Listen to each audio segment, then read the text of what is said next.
Sir Thalapathy Vijay cinema ఒకటి release అవ్వబోతుంది. Goat the greatest of all the time అని చెప్పేసి.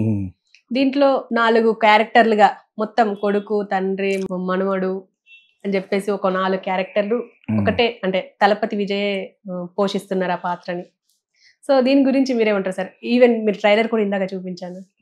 యాక్చువల్గా ఈ డైరెక్టర్ నాకు చిన్నప్పటి నుంచి తెలుసు, అబ్బాయి గంగయామరన్ కొడుకు వెంకట్ ప్రభు అని. అతను యువన్ శంకర్ రాజా కజిన్స్. యువన్ శంకర్ రాజా ఇళరాజా కొడుకు. అతను వచ్చి గంగయామరన్ కొడుకు. అతను ఒకప్పుడు నట్టు ఫిల్మ్స్ బాగా చేశాడు. దాని తర్వాత కమర్షియల్కి కొంచెం పక్తి కమర్షియల్ చీలైపోయాడు. అటు ఇటు కాకుండా 2 చెడ్డ రేవుడి కింద అయిపోయిన అబ్బాయి అతను. తర్వాత ఇప్పుడు చాలా కాలం తర్వాత వెయిట్ చేశాడు 4-5 సంవత్సరాలు విజయ్ డేట్ల కోసం. సో అలా చేయాలి పెద్ద స్టార్లు అంటేనే. ఇచ్చిన తర్వాత గ్రేటెస్ట్ ఆఫ్ ఆల్ టైమ్ ఎందుకు పెట్టినట్టు పేరు. 4 క్యారెక్టర్లు చేయడం, 10 క్యారెక్టర్లు చేయడం కొత్త ఏం కదా. నాగేశ్వరరావు గారు చేశారు, అక్కడ శివాజీ గణేశన్ చేశాడు, కమల్ హాసన్ చేశాడు. అంచేత ఇవి ఇట్స్ నాట్ గ్రేట్. కానీ ఇతను కూడా ఒక నటుడిగా సంపూర్ణంగా ఒక పెద్ద మహానటుడు అనిపించుకోవాలంటే ఎక్కువ క్యారెక్టర్లు చేసిన సినిమా చేయడం అనేది ఒక ఫ్యాషన్, నాట్ ప్యాషన్. ఓకే, ఆ ఫ్యాషన్గా తన మీద నెత్తి మీద ఫెదర్ ద హ్యాట్ అంటారు, అలా విధంగా తనకి విజయ్కి మంచి అవకాశంగా 4 క్యారెక్టర్లు కన్సీవ్ చేసి ఇచ్చుంటారు. గాడ్ ఫాదర్ లాగా ఫాదరు కొడుకు అనేది ఇచ్చుంటారు. I don't like such stupid ventures. నాకు పర్సనల్గా ఆర్టిస్ట్ కొట్టుపోయారా, ఒక క్యారెక్టర్ చేయొచ్చు, ఇంకో క్యారెక్టర్ చేయొచ్చు, ఇంకోటి అలాగే కదా అమితాబ్ బచ్చన్ పెడతారు. ఒక క్యారెక్టర్ అమితాబ్ బచ్చన్, ఒక క్యారెక్టర్ కమల్ హాసన్, అలా పెడితే నీకు పాన్ ఇండియా సినిమా మామూలుగానే అయిపోయినది. అన్నీ నేనే హేతను ఎన్టీ రామారావు గారులాగా దాని వేరే స్వర్కర్ అన్నీ ఆయనే. అవసరమైతే సోల్జర్ కూడా హేతాడు ఆయన. వీలైతే ద్రౌపది ఇవన్నీ కూడా హేతాడు అన్నమాట. అది చిరాకు నాకు అలాగే. ఆయన రామారావు గారికి ఒక్కడికి ఎక్సెప్షన్. ఎందుకంటే పౌరాణికంలో ఆ 3 క్యారెక్టర్లు చేయగలిగిన ఎస్వి రంగారావు తర్వాత ఆయనే. ఎస్వి రంగారావు గారి తర్వాత ఎస్వి రంగారావు గారు పోటీ పడి పెడతాను నేను అలా చేయాలని. That is S V Ranga Rao. Okay, ఈరోజు భారతరత్న ఇవ్వాలంటే ఎస్వి రంగారావుకి ఇవ్వాలి. అసలు అక్కడ చచ్చిపోయిన వాళ్ళకి ఇవ్వడం నాకు ఇష్టం లేదు.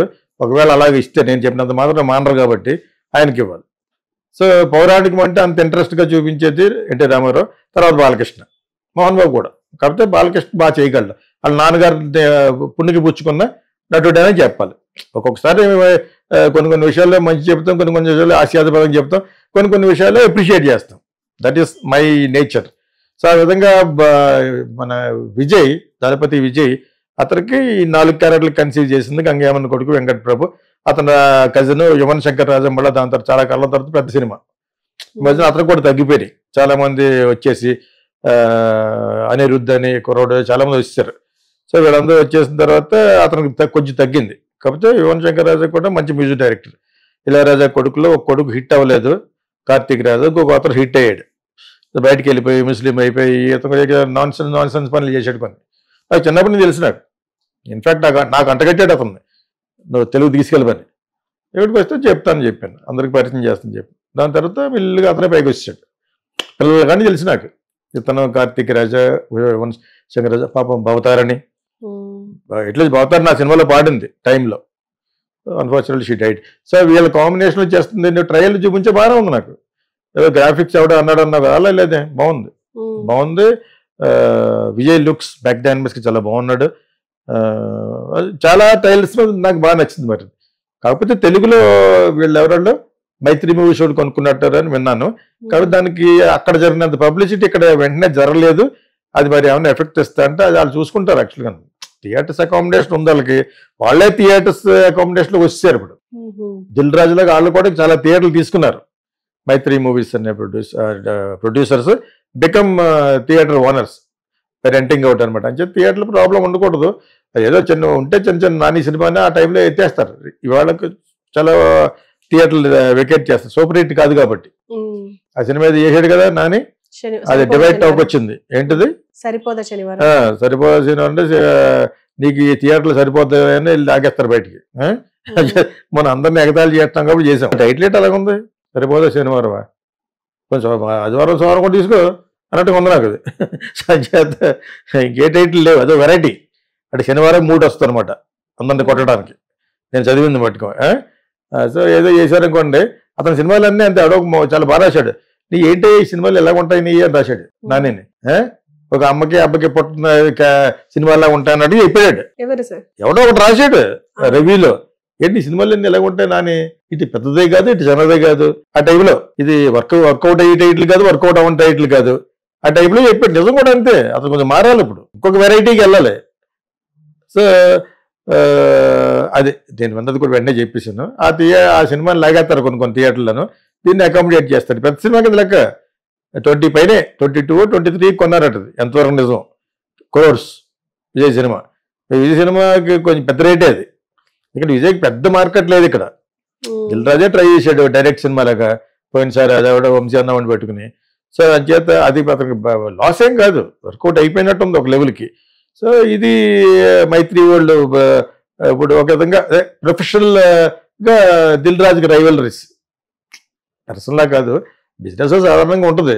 ఇప్పుడు థియేటర్లో చేయటం అనేది దిల్ రాజు ఇంకా ఎవరెవరు ఉన్నారు వాళ్ళ జాబితాలోకి వీళ్ళు కూడా వచ్చారనమాట. మైత్రి మూవీస్ వాళ్ళు కొంచెం ఫాస్ట్గా వెళ్తున్నారు. వాళ్ళకి ఏ తారతమ్యం లేకుండా ఎవడు మార్కెట్లో ఉంటే వాళ్ళకి చిన్న పెద్ద కాకుండా అన్ని సినిమాలు చేస్తున్నారు. అని చెప్పి I wish them all the best like they'll Raje. So ఈ సినిమాని కొంచెం హై లెవెల్లో రిలీజ్ చేసే ముందు ఇంకొంచెం పబ్లిసిటీ చేయవలసిందేమో అని కొంతమంది నెటిజన్లు అంటున్నారు అనమాట. అది ఎంతవరకు ఉండదో తెలియదు కానీ, బట్ విజయ్ లుక్స్ గుడ్, పేరు కూడా బాగానే ఉంది. కానీ దీని దగ్గరలో ఇంకో పేరు వచ్చింది కదా, అదేదో మలయాళ సినిమా గోట్ లైఫ్, ఏదో అడుగు తినే సినిమా టైప్ లో పోస్టర్ పెట్టారు కదా, ఎడారిలో ఉండిపోతాడు అని చెప్పి. అబ్బాయి పృథ్వీరాజ్ సుకుమార్ గారు అబ్బాయి, అతను ఆయన వాళ్ళ ఫాదర్ యాక్టర్, మంచి యాక్టర్, అన్నగాడు బయట కూడా. సో నాకు ఈ రెండు కన్ఫ్యూజ్ అయ్యాను. అది గోట్ లైఫ్, ఇది గోట్. ఈ గోట్ అబ్రివేషన్ చూస్తే నవ్వు వచ్చింది. గ్రేటెస్ట్ ఆఫ్ ఆల్ టైమ్స్ ఏదో బెటర్ కదా, ఏదో ఉండాలి పెట్టారు. But whatever it is, I wish Venkat Prabhu at least Venkat Prabhu కూడా చూడాలి. ట్రైలర్ ఎలా అనిపించింది? బాగానే ఉంది.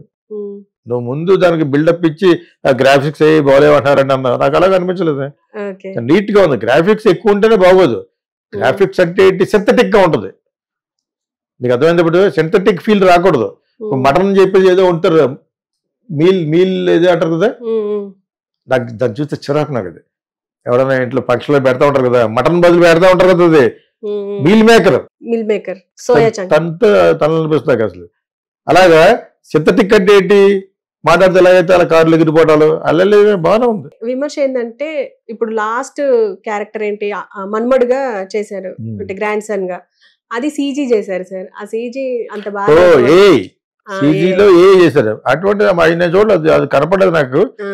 అటువంటి ఏమన్నా చీదేస్తే సినిమా పోవడానికి పంచభక్షాలు అన్న పరవణాలతో అన్నం పెట్టి లాస్ట్ లో ఆకు చివర ఉమ్మొస్తే ఎలా ఉంటది, అలాంటిది ఏమైనా చేస్తేనే చెప్పలేను. అది నాకు చూపించలేదు. నాకు నువ్వు చూపించిన వరకు నాకు బాగుంది, అన్ని బాగుంటాయి. ఇటువంటి ఏదో పని చేస్తారు మళ్ళీ. నువ్వు తింటావా, కూర్చుందంటావు లడ్డు గిడ్డ మొత్తం 50 రకాలు పెట్టి దాన్నే అంటారు పంచపక్ష పరమాణాలతో అన్నం పెట్టి ఆకుచూర రొమ్ము ఇటువంటిని. అలాగే ఏదో పని అది చేసుంటారు వద్దప్పుడు. అది నాకు తెలియదు. మరి ఇప్పటి వరకు చూసినంత వరకు నాకు బాగా నచ్చింది. I'm trying to about to wish Venkat Prabhu and Yuvan Shankar Raja, Vijay of course. వీళ్ళు ముగ్గురు ఒకే ఏజో తెలుసు నాకు. విజయ్ కొంచెం 2-3 సంవత్సరాలు పెద్దోడు కానీ తెలుసు, 11-12 ఏళ్ళ నుంచి. మిగతా వాళ్ళు అందరూ కూడా ఇంకా కుర్రోళ్ళు. యువన్ అయితే ఇంకా బాగా చిన్న కుర్రోడు. వెంకట ప్రభు కూడా అంతే, మంచోడు అతను. యాక్చువల్గా వెంకట్ ప్రభు ఈజ్ నైస్ ఫెలో. అతను కొంచెం విషయం ఉన్న డైరెక్టర్ అతను. యాక్చువల్గా మధ్యలో ఏదో వస్తుంది, ఇటువంటి ఏదో పనులు చేస్తే మళ్ళీ ఆయన ఏమన్నా మళ్ళీ మనవడం అవసరం. అది ముగ్గురు చాలది అంటే కమల్ హాసన్ మూడు చేసాడు, నేను కూడా ఎక్కువ చేస్తానే ఉంటాడు. అర్థమైందా మీకు ఇప్పుడు? అది ఆ సునకానందంతో చేసిన అటువంటిప్పుడు చేస్తే బట్టి చిరాకు వచ్చేది జనాలకి. అంటే ఇంతకు ముందు చిరంజీవిది చేశారు ఆచార్యలో, అండ్ ఇప్పుడు మొన్న రీసెంట్ కల్కిలో అమితాబ్ బచ్చన్ కూడా లాగా చేశారు. అది దానికి కూడా విమర్శలు వచ్చినాయి, అంటే అంత సూట్ అవ్వలేదు, దాని వల్లనే కొంచెం. అంటే ఇప్పుడు అప్పటికి ఇప్పటికి చాలా డిఫరెన్స్ వచ్చింది. ఇప్పుడు ఏ లెవెల్కి వెళ్ళిపోయారంటే సాంగ్ ఫుల్ గా చేస్తున్నారు. అదేంటే ఆ లిప్ మూమెంట్ కూడా తేడా వచ్చేస్తుంది. అది అంత అవసరం. నేను దెబ్బ యాక్చువల్ గా న్యాచురల్ గానే కూడా విజయ్ యాక్ట్ చేయాలి. అండర్స్టాండ్, చేసిన దాన్ని మారుస్తారు అని. రామారావు గారి సాంగ్ ఉందనుకోండి, రామారావు గారిని యంగ్ గా చేయొచ్చు. ఓకే, అది ఎక్కువ లిప్ ఉన్నది ఉండకుండా ఉంటే బాగుంటుంది. లిప్ ఎక్కడ దొరికిపోతారు. లిప్ సింక్ కాదు, నాన్ సింక్ వస్తూ ఉంటుంది అక్కడక్కడ. ఏమో బాగా డబ్బులు ఖర్చు పెట్టి చేస్తే కూడా వస్తుంది. ఇవన్నీ ఎప్పుడో ఒక టెక్నిక్ లో చేశారు, డ్రాగన్ హార్ట్ అని. పెద్ద డ్రాగన్ మాట్లాడుతూ ఉంటది ఓనర్ తోటి కిందకి. ఎవరైతే మాట్లాడతారో అది వేరే సాఫ్ట్వేర్. అది ఎవరైతే మాట్లాడతారో డబ్బింగ్ లో వాళ్ళ పెద్దోళ్ళే. హాలీవుడ్ లో నేమ్స్ కావాలి కదా. ఆ మాట్లాడేవాడు చాలా పెద్దోడు అనుకోండి, మెల్ గిబ్సన్ లాంటి ఎవడో మాట్లాడితే, ఇతను మాట్లాడినప్పుడు ఈ మొక్క కవళికలు ఎలా ఉంటుందో సాఫ్ట్వేర్ తీసుకుంటది. సేమ్ మొక్క కవళికలు డ్రాగన్ హార్ట్ ఉంటుంది పవన్ దానికి. మిస్టర్ చిరంజీవి అన్నాడు ఇంకో అలా వస్తుంది అనమాట. ఓకే, ఇంకా దట్ టెక్నిక్ వాస్ బెటర్. అప్పుడు ఇంకా ఏ లేదు. అదే ఇప్పుడు ఏ వచ్చిన తర్వాత మరీ రెచ్చిపోతున్నారు. ఈ అమ్మాయిల ఫోటో లేదో చూడలేకపోతున్నాం, దరిద్రంగా ఉంటుంది. అది అందం కాదు, సంపులతోటి పెట్టేస్తూ ఉంటాడు అనమాట. నేను ఒక అమ్మాయి పెట్టాను, నువ్వు మళ్ళీ ఎలా పెడితే అసలు మళ్ళీ నీతో నేను అసలు మహాండని. అది ఎవరో రేష్మి షిండియో అమ్మాయి పేరు. నువ్వు ఒరిజినల్గానే బాగుంటుంది, నీకేంటి కర్మని. అప్పుడు నిజంగా ఒరిజినల్ పెట్టడం మొదలు పెట్టింది అర్థం. ఆ అమ్మాయికి సీట్ పెరిగిపోయింది, పెళ్లి అయిపోయింది అనమాట. దాన్ని చాలా నాజుగా చూపిస్తుంది. అది అసలు విషయం. ఇప్పుడు అలా చేయడం వల్ల నీకేం కావాలి? ఎక్కువ మంది జనం కావాలా? ఫాలోవర్స్ కావాలా? సినిమాలు కావాలా? నేను అదే అడిగాను యాక్చువల్గా. అవి పుట్టుంటున్నారు పోస్ట్లో మెసేజ్లో పెట్టాను. అది ఉండే అమ్మాయి లక్ష్మణ్ లైక్ చేస్తున్నానని she came to the line అనమాట. You look very pretty, very nice. Why are you going for AI? సరిగ్గా వస్తుంది. ఏఐ 10 సంవత్సరాలు కిందకి వచ్చినంత మాత్రం ఏం కావాలి నీకు? సినిమా కావాలా? అయితే వచ్చిన తర్వాత దరిద్రంగా ఉన్నవాడని ఎవడాడు? ఉండదు అలాగా. అమ్మాయి చాలా బాగుంటుంది. So but still she's very pretty. ఇలా చేయటం వల్ల ఇది తెలిసిపోయింది నాకు. మేబీ మ్యారేజ్ అయిపోయి ఉంటుంది. అయిపోయిన తర్వాత she's put on weight, lose అంటూ ఉంటాను ఎప్పుడన్నా పెట్టినప్పుడు, లూజ్ వెయిట్ అని.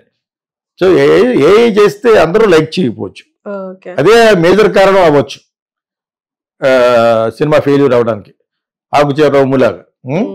సో అది తప్పితే నాకు మట్టుకు బాగానే నచ్చింది. నేను చూసింది 2-3 క్యారెక్టర్లే. కార్డు ఫాలోయింగ్ అంతా బాగుంది. అది అంతా ఐ లైక్ ద ట్రైలర్. ఇక్కడ కొన్న వాళ్ళు కూడా పెద్దవాళ్ళే. మర్చిపోయాను, కొన్న వాళ్ళు ఎలా కొన్నారంటే నేను విన్నది ఏంటంటే returnable advance, direct out right కాదు. రిటర్నబుల్ అడ్వాన్స్ అంటే ఒక 20 కోట్లు 2 కోట్లు ఇచ్చారు అనుకో, ఇచ్చిన తర్వాత కలెక్ట్ చేయకపోతే వాళ్ళు డబ్బులు ఇవ్వాలి. This is called returnable advance. Advance తో రిలీజ్ చేస్తున్నారు. సినిమా హిట్ అయిపోయింది అనుకోండి, అప్పుడు కొన్నదానికంటే ఎక్కువ వస్తే అందులో వీళ్ళకి అండర్స్టాండింగ్ ఉంటుంది. డైరెక్ట్ గా మేము కొనేసుకుంటాం, ఇంకో 2 కోట్లు ఇచ్చి అనొచ్చు. వచ్చిన నేను ఇచ్చిన డబ్బు కాకుండా వచ్చిన డబ్బులో 50%, 40-50 అలా తీసుకోవచ్చు అనమాట. కాబట్టి వాళ్ళకి రైట్ నా డబ్బులు కావాలి కాబట్టి అడుగుతారు. రిలీజ్ చేసే ముందు తెలుగు నుంచి ఒక 20 కోట్లు ఎక్స్పెక్ట్ చేస్తున్నాం, ఇది ఇస్తాను, but it has to be returned. It's called returnable advance అని ఒకటి ఉంటుంది, నాన్ రిటర్నబుల్ అడ్వాన్స్ అని ఒకటి ఉంటుంది. నాన్ రిటర్నబుల్ అడ్వాన్స్ ఉన్నప్పుడు ఎంత ఇస్తారు? 15 ఇస్తారు. ఇట్టైనా పట్టైనా అంత నీ కర్మ. అది సాధారణంగా ఇటువంటి సినిమాలకి రిటర్నబుల్ ఇస్తారు. వాళ్ళు కూడా ఎక్కడికి పారిపోయి టైప్ ఏం కాదు. ఘోరీ అన్నాడు, ఒక టీ నగర్లోనే ఉంది అతని ఇల్లు.